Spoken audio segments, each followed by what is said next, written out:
출애굽한 이스라엘 백성들은 이제 애굽을 떠나서 하나님이 약속하신 가나안 땅으로 향하여 갑니다. 자, 그런데 우리 출애굽기 19장 1절을 한번 보실까요? 1절을 보시면 출애굽하여 3개월이 되던 날에 시내 광야에 도착했다고 말씀을 합니다. 3개월이 되던 날이란 바로 3월 15일을 말합니다. 왜냐하면 1월 15일 날에 출발했잖아요. 그래서 3개월이 되던 날이니까 3월 15일을 이야기하는 것입니다. 그러니까 이제 출애굽한 이스라엘 백성들은 만 2개월 만에 시내 광야에 도착을 했습니다. 그래서 이제 저들이 이동해온 그 루트를 지도로 보면은 저렇게 이동을 해왔습니다. 상당히 먼 거리인데도 2개월 만에 잘 이동해 왔습니다. 그리고 이제 민수기 10장 11절과 12절 상반절을 보면은 이렇게 말씀을 합니다. 둘째 해 둘째 달 스무 날, 그러니까 그 이듬해 2월 20일이라는 거죠. 그날에 어떻게 합니까? 시내 광야에서 이제 또 출발을 하게 됩니다. 그러니까 이스라엘 백성들은 시내 광야에 도착해서 약 한 11개월 5일 거기에 머물렀다는 것이죠. 그 머무는 동안 하나님께서는 이제 모세를 시내산으로 불러올려서 율법도 주시고 성막에 관한 규례도 주시고, 그래서 그것을 이제 이스라엘 백성들에게 가르치고, 그러면서 11개월 5일 동안 이제 시내 광야에서 머물렀습니다. 그런데 이스라엘 백성들은 가야 할 목적지가 있잖아요. 시내 광야에서 머무는 것이 아니라 가나안 땅으로 가야 되는 것입니다. 그래서 하나님께서는 또 이스라엘 백성들을 가나안 땅으로 이제 출발시키십니다. 그래서 이제 시내산에 출발하여 막 행진을 하기 시작했습니다. 그러는 중에 오늘 우리가 이제 펼친 본문 말씀 29절을 보면은 이런 말씀이 있습니다. 모세의 장인 미디안 사람 르우엘의 아들 호밥에게 이르되 여호와께서 주마하신 곳으로 우리가 행진하나니 우리와 동행하자.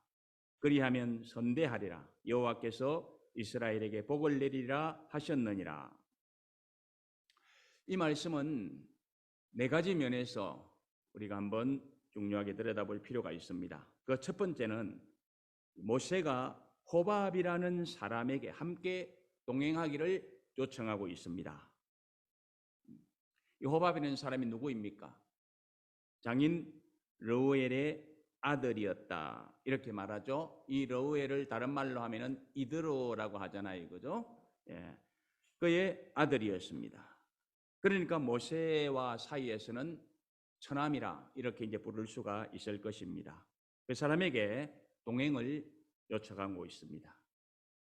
그런데 이 모세의 처남인 이 호밥이 언제부터 이 출애굽 무리에 함께 있었는가 하는 것은 성경이 말씀해 주고 있지 않습니다.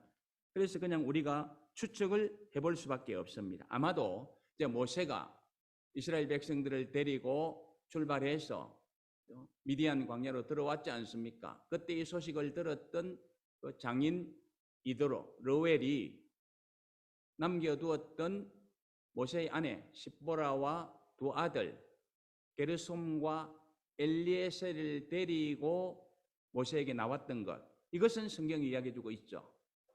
아마 그때 이 호밥이라는 사람, 그러니까 이 르우엘의 아들도 같이 나왔던 것 같습니다. 그리고 이제 거기에서 한참 교제를 하다가 장인어른은 다시 돌아갔지 않습니까? 아내 십보라도 남겨두고 그다음에 두 아들도 남겨주고 돌아갔는데, 그때 이 호밥은 돌아가지 않고 그 십보라는 여동생이잖아요, 그죠? 그 여동생과 그리고 이제 조카들과 또 모세와 함께 머물고 있었던 것 같습니다. 그런데 이제 이스라엘 백성들이 그 시내산에서 머물다가 이제 다시 출발해 가려고 하지 않습니까? 그때 이 호밥이라는 사람이 아마도 그 출애굽 대열에 같이 끼어서 가려고 하지 않고 이전에는 돌아가야 되겠습니다, 이렇게 이야기를 했던 것 같습니다. 그러자 모세는 이제 이 처남이었던 호밥에게 뭐라고 이야기를 합니까? 여호와께서 주시마한 곳으로 우리가 행진하나니 우리와 동행하자, 이렇게 말씀하고 있습니다.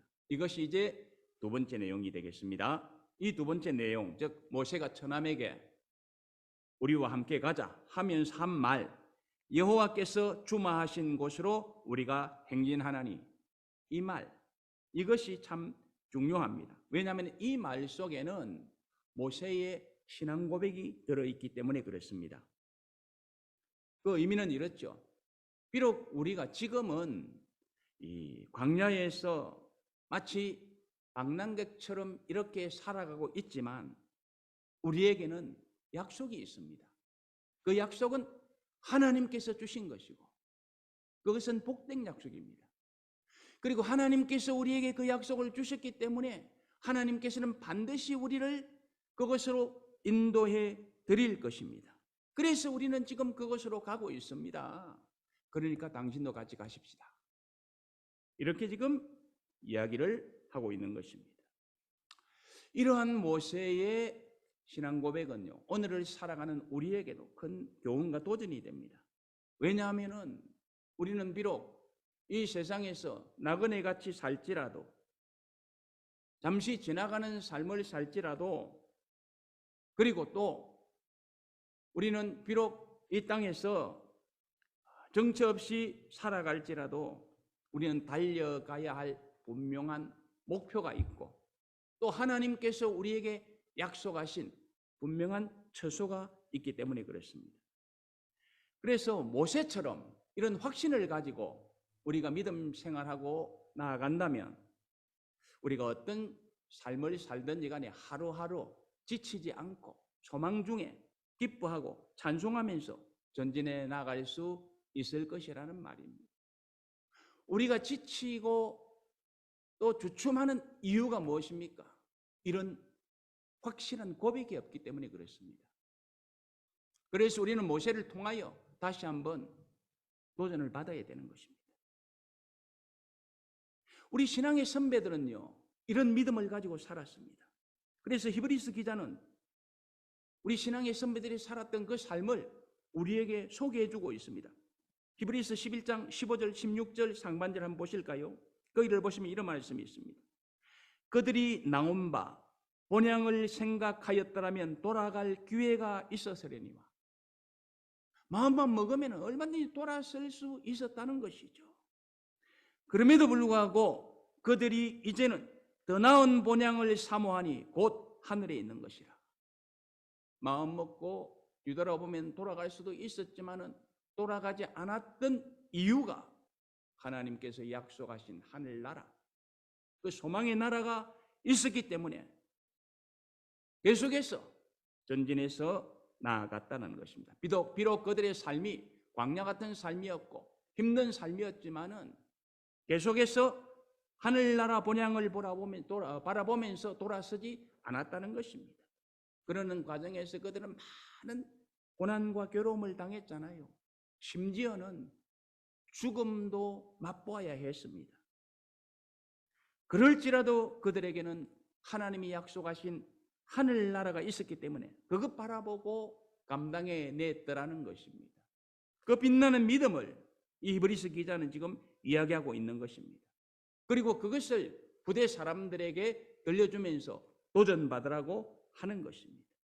그리고 그 대열에 모세가 서 있었다고도 이야기를 합니다.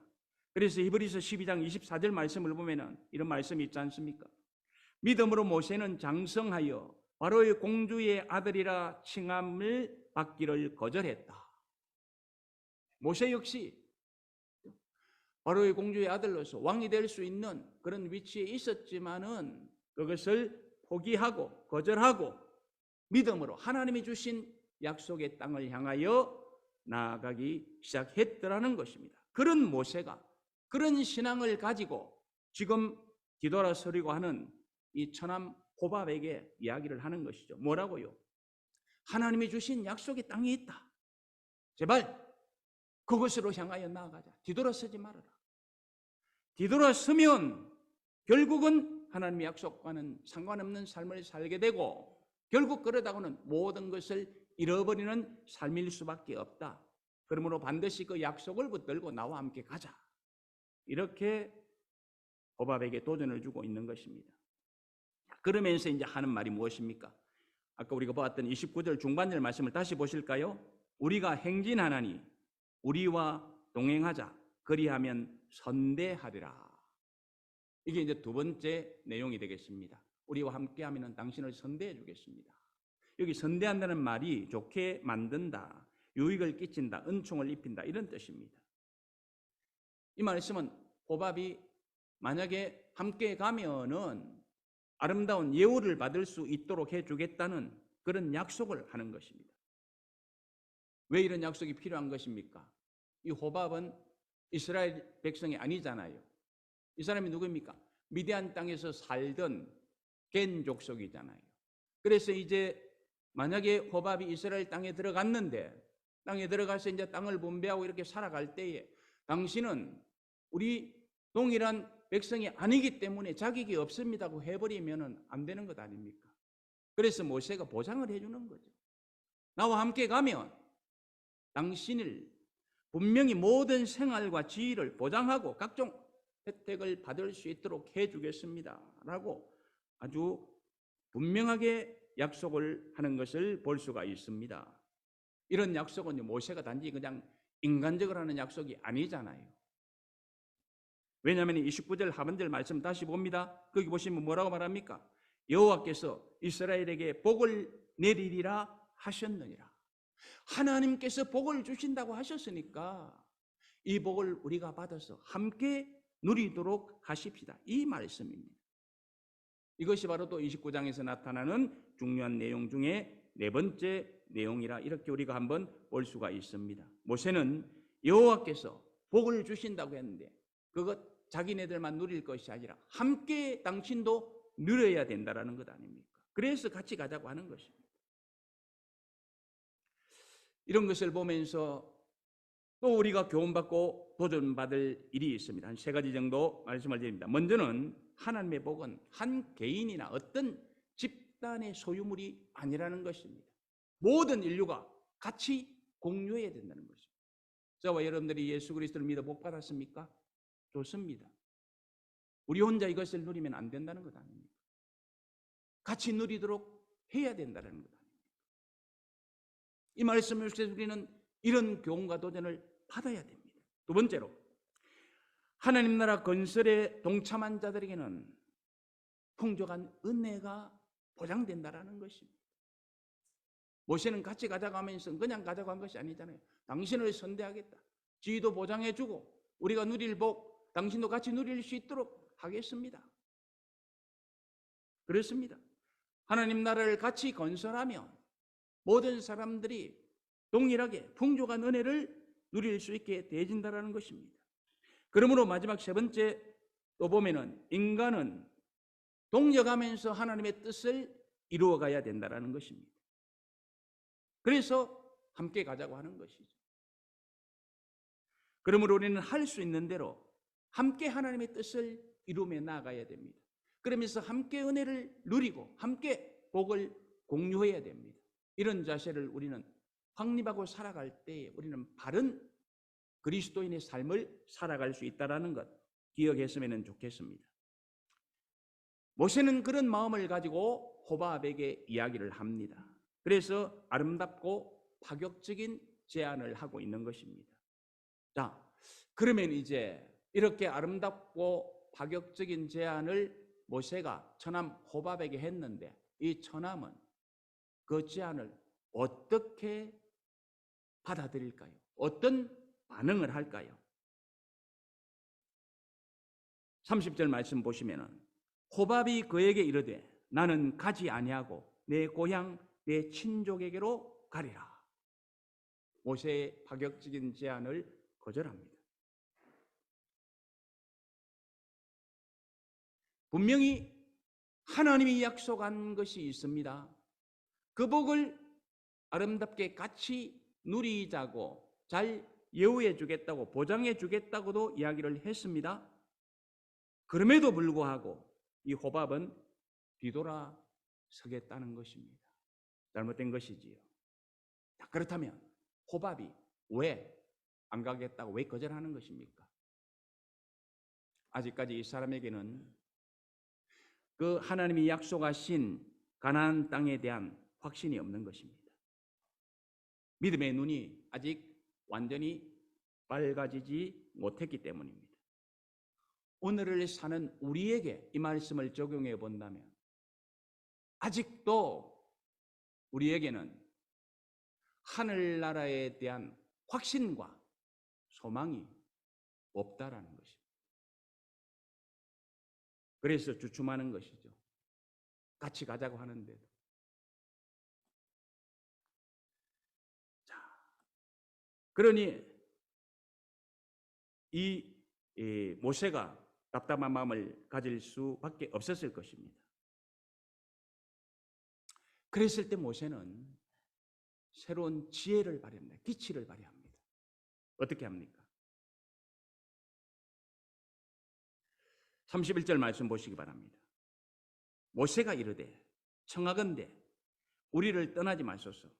당신은 우리가 광야에서 어떻게 지칠지를 아나니 우리의 눈이 되리이다. 이 무슨 말씀입니까? 이 호밥은 미디안 광야에서 오래 산 사람입니다. 그래서 이제 뭐 어디에 넓은 곳이 있고 그다음에 이제 텐트를 치는 것은 어떻게 치면은 좋고 하는 이런 것에는 익숙한 사람이잖아요.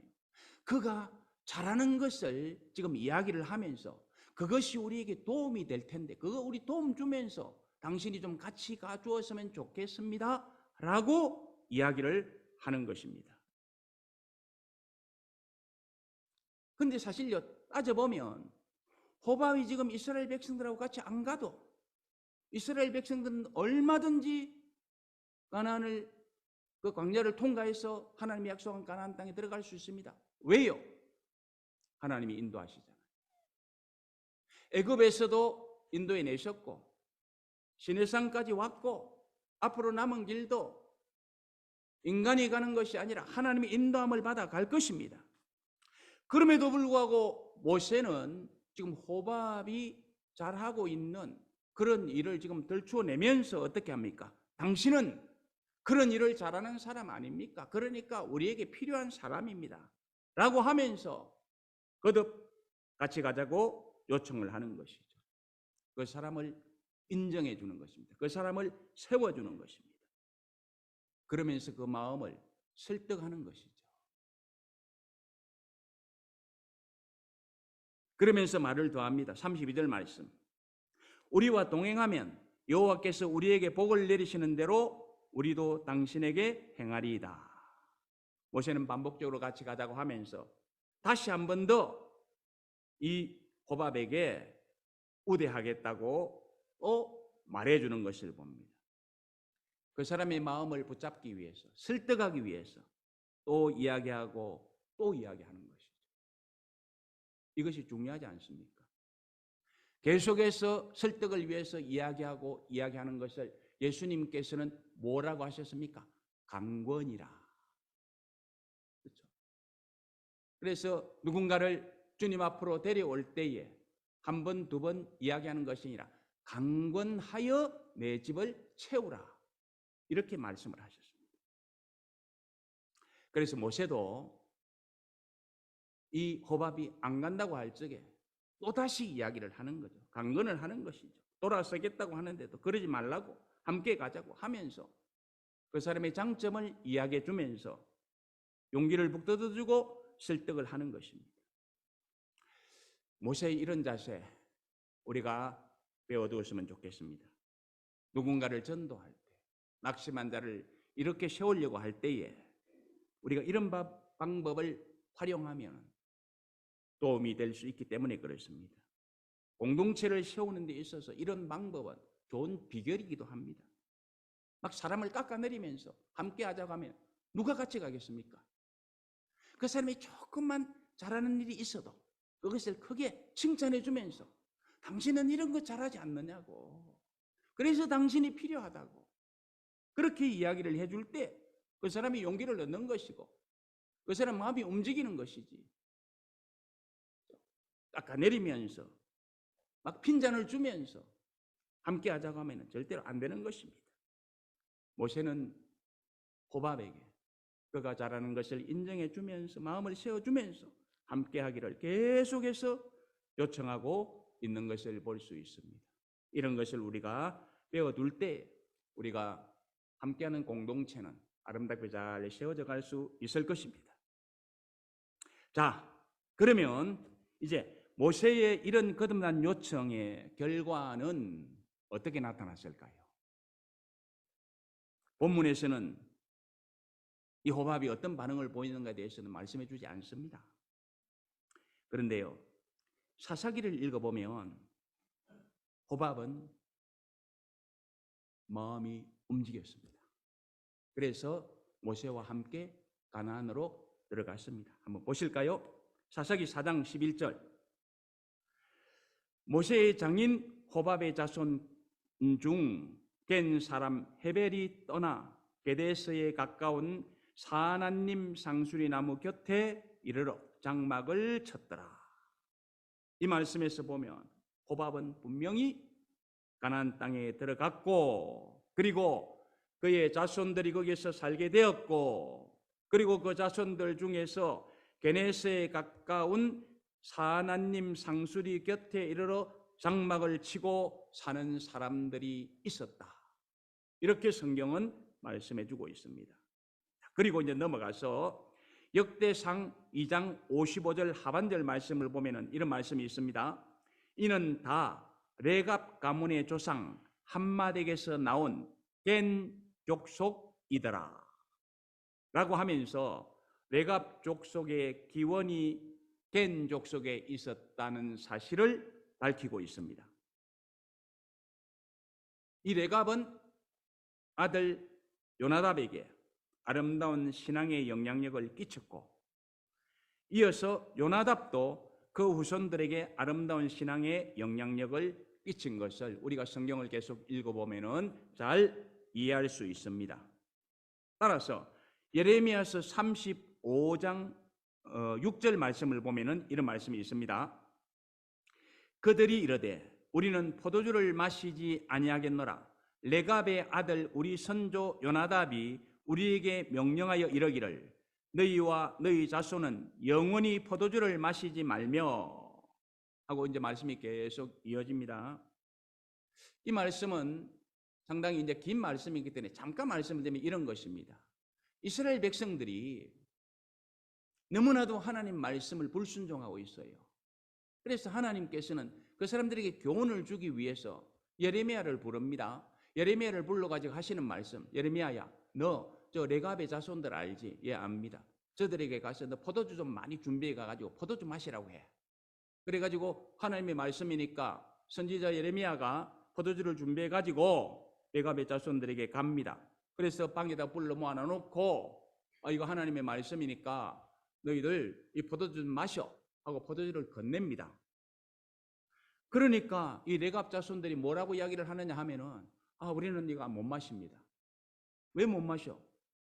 우리 선조요 레갑이 그 요나답이 포도주 마시지 말라고 했어요. 선조가 포도주 마시지 말라고 했다고 해서 안 마신다는 거예요.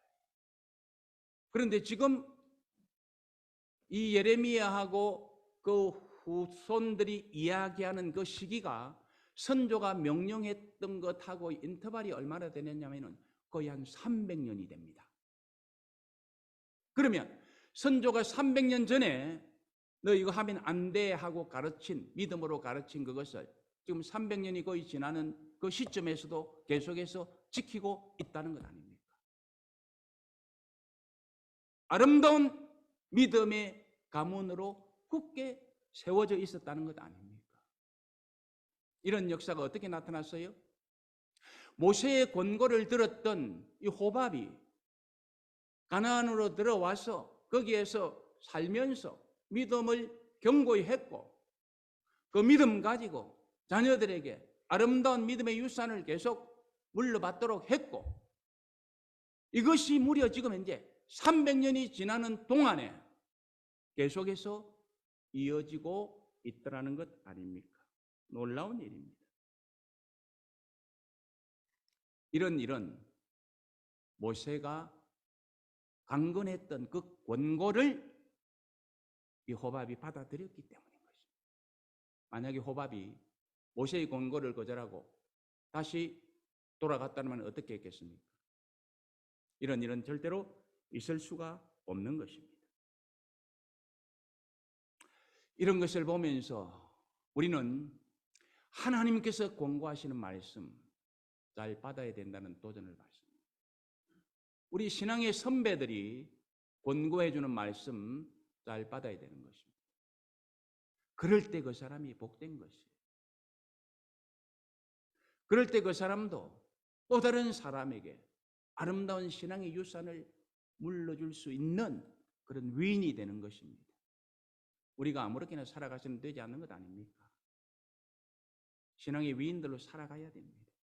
그런 자들이 복됩니다. 오늘 말씀으로 도전받을 수 있기를 바랍니다. 그런데 여기서 한 가지 부연 설명을 하고 지나가야 할 것이 있는데 그게 뭔가 하니까 우리가 조금 좀 앞에서 본 이 예레미야서를 보면은 이 호밥을 모세의 장인이라고 이야기를 합니다. 그런데 이 장인이라고 할 때 번역된 이 원래 히브리어 원어가 뭐냐니까 호텐이라는 말입니다. 호텐이라는 말인데 이것은요 문맥에 따라서 장인이라도 이럴 수 있고 시아버지, 시어머니, 사위, 처남 등등으로 이해될 수 있는 단어입니다. 그렇기 때문에 자 민수기 29장 10장 29절 한번 다시 한번 가볼까요? 그 상반절을 보면은 모세가 모세의 장인 미디안 사람 르우엘의 아들 호밥에게 이랬잖아요. 만약에 모세의 장인이 르우엘인데 호밥이 장인이 된다면 어떻게 됩니까? 호밥과 르우엘은 동일한 사람이어야 되잖아요. 그런데 분명히 아들 아닙니까? 그러므로 앞에서 말하고 있는 이 말씀이 맞다. 예레미야서를 번역하면서 그 단어를 잘못 번역했다. 이것은 우리가 이해를 하고 넘어가야 될 것입니다. 안 그러면 어떻게 돼요? 성경이 틀렸네? 이럴 수 있잖아요. 그것 아니잖아요. 그죠? 문맥에서 잘못 번역한 것이라 하는 것을 제가 부연을 설명을 드리고 이제 말씀을 한번 정리해 보기를 원합니다. 오늘 우리는 민수기 10장 29절로 32절 말씀을 함께 펼쳤습니다. 이 말씀에서 우리는 귀한 진리를 발견하고 또 교훈과 도전을 받아야 되는데 세 가지로 정리해 봅니다. 자, 화면에 띄웁니다. 먼저는 믿음으로 천국길을 향하는 자들은 흔들리지 않는 소망을 가지고 가야 한다는 것이다. 그러면서 흔들리는 자들에게 흔들리지 말라고 붙잡아주고 도전을 주어야 한다는 것입니다. 그러면은 저와 여러분들은 지금 어떻게 신앙생활하고 있습니까? 내가 흔들리고 있습니까? 아니면 내가 견고히 서서 흔들리는 자들을 붙잡아줄 수 있는 그 정도의 믿음 실력을 가지고 신앙생활을 하고 있습니까? 한번 우리 스스로를 점검해 볼 필요가 있습니다. 만약에 내가 견고히 서서 다른 사람들에게 흔들리지 못하도록 붙잡아 줄 수 있는 사람으로 서가고 있다면 좋은 것입니다. 그러나 그 반대이라면 우리는 하나님께 무릎 꿇어야 되겠죠. 하나님, 내 믿음이 흔들립니다. 흔들리지 않는 믿음으로 견고히 설 수 있도록 도와주시옵소서. 이런 기도가 우리에게는 절대적으로 필요할 것입니다. 두 번째로 불신자와 낙심자들에게 끈질기게 함께 가자고 요청하라는 것입니다. 그러면서 그들이 우리 공동체에 필요한 재원드림을 인정해 주라는 것입니다. 깎아내리지 말고 말이죠. 그러면서 복도 함께 누리고자 해야 된다는 것입니다. 왜냐하면 그 복은 하나님께서 나에게 주신 전유물이 아니기 때문에 그렇습니다. 그러면서 기회를 주고 세워줄 때 그 사람들의 마음이 열리고 그 사람들이 용기를 가지게 되고 동참하게 되는 것입니다. 그런데 당신 없이 할 수 있습니다. 실험해 말아요. 잃어버리면 안 되는 것 아닙니까? 당신은 우리에게 꼭 필요한 존재입니다. 그러면서 세워줄 때에 모세가 호밥의 마음을 움직였던 것처럼 우리는 그 사람의 마음을 움직일 수 있고 함께할 수가 있는 것입니다. 그러므로 진정으로 믿음의 공동체를 아름답게 세우기를 원한다면 우리는 모세가 가졌던 이 자세 반드시 본받아야 할 것입니다. 그리고 세 번째로 믿음의 대열에 섰다면 낙오하지 않고 목적지까지 가야 한다는 것입니다. 또한 할 수 있는 대로 최선의 믿음의 삶을 살아내어야 된다는 것입니다. 그래야 후손들에게도 큰 영향력을 끼칠 수 있는 그런 새로운 역사를 만들어낼 수 있다는 것입니다. 호밥이 그랬잖아요. 모세의 근거를 듣고 가나안까지 갔습니다. 내가 가나안까지 왔으니까 됐어. 이게 아니었잖아요. 거기에서 신실하게 신앙생활하면서 후손들에게 아름다운 믿음의 본을 보이고 영향력을 끼쳤습니다. 그래서 그 후손들도 유혹에 흔들리지 않도록 세웠습니다. 무려 얼마 동안요? 거의 300년이 지나도 선조가 이야기한 것은 우리가 지켜야 된다. 우리가 한 생을 살면서 이런 역사를 이루어 간다면 참 복된 자들이 될 것입니다. 그렇다면 여러분들이 한번 여쭤봅니다. 어떻게 신앙생활하고 계십니까? 하나님께서 주신 이 2023년도 거의 이제 막바지에 이르렀습니다. 우리 신앙의 허리띠를 다시 한 번 더 졸라매야 될 그런 사람들은 아닙니까? 그렇다고 한다면 모세의 공고를 들었던 호밥을 한번 생각해 보십시다. 그는 이럴까 저럴까 한 사이에서 고민했겠지. 그러나 호밥은 결단했어. 그래, 나도 많은 고민이 있고 갈등이 있지만 한번 결단해보자. 그러면서 다시 믿음으로 무장하는 것입니다. 그리고 그 믿음 가지고 새롭게 움직일 때 거기는 새로운 역사가 일어나게 되어 있는 것입니다. 호밥이 그랬던 것처럼. 그래서 저와 여러분들도 호밥처럼 10년이 지나도 20년이 지나도 100년이 지나도 주님 오실 그날까지 우리가 끼친 아름다운 신앙의 영향 때문에 다른 사람들이 그리고 우리 후손들이 견고히 믿음의 위치에 서 있으면서 어떤 유혹에도 흔들리지 않는다면 우리의 생애야말로 참으로 값지고 아름다운 생이 아니었겠습니까? 오늘 성경은 우리에게 이런 삶을 살아가라고 도전을 주고 있습니다. 어떻게 사시겠습니까? 이제 선택은 여러분들의 몫입니다.